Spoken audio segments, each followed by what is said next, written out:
Au commencement de toutes choses, seul Elohim était là, avec sa parole et sa sagesse. Puis, il y eut des cieux et une terre.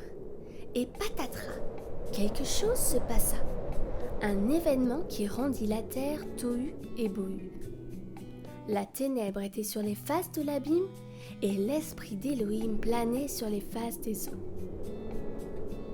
Ainsi commença l'histoire de la création, avant qu'Elohim ne remette de l'ordre dans ce chaos. La lumière apparaîtra, avait-il dit, et la lumière apparut, juste par une seule parole, et rien d'autre. Elohim vit que la lumière était bonne, et il la sépara de la ténèbre. Elohim appela la lumière jour, et il appela la ténèbre nuit. Le soir apparut, et le matin apparut. C'est le jour 1. Elohim avait dit, le firmament apparaîtra au milieu des eaux. Et il apparut. Et il sépara les eaux qui sont au-dessous du firmament d'avec les eaux qui sont au-dessus du firmament. Il en fut ainsi. Elohim appela le firmament cieux. Le soir apparut, et le matin apparut.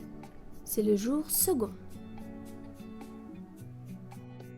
Elohim parla de nouveau, et voici que les eaux se rassemblèrent en un lieu appelé mer, laissant apparaître le sec qu'il appela terre.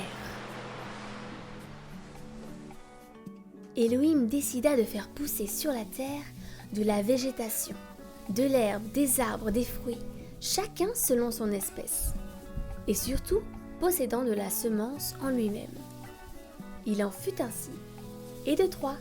Oui, c'est le jour 3e. Et ce n'était pas terminé. Elohim fit les 2 grands luminaires. Le grand luminaire pour dominer le jour et le petit luminaire pour dominer la nuit, ainsi que les étoiles. Waouh! Que ça brille! Elohim les plaça dans le firmament des cieux pour être la lumière sur la terre. Le soir apparut et le matin apparut. C'est le jour 4e. Et que se passait-il dans la mer et dans le ciel? On eût dit qu'il y avait du mouvement. Ah! Elohim parla encore, et les eaux se remplirent d'âmes vivantes, et des créatures volantes volèrent dans les cieux.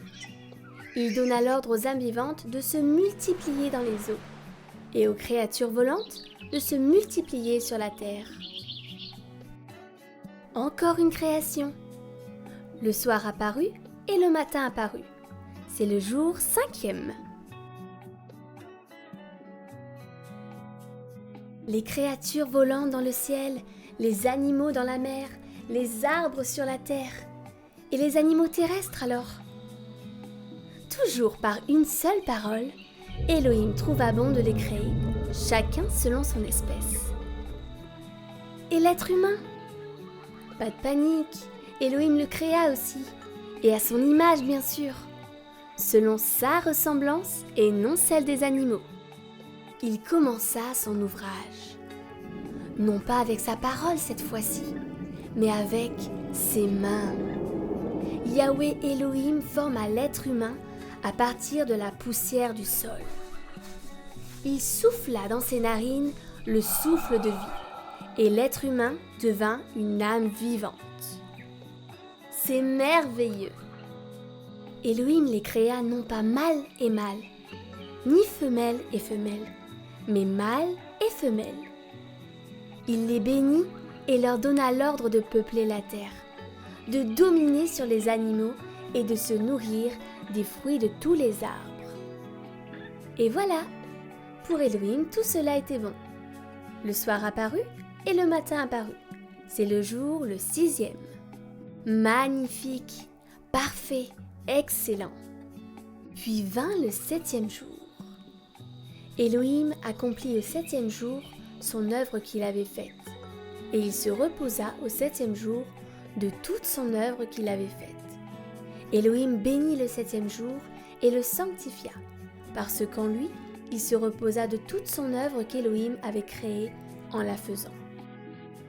Telles sont les généalogies des cieux et de la terre, lorsqu'ils furent créés, au temps où Yahweh Elohim fit la terre et les cieux.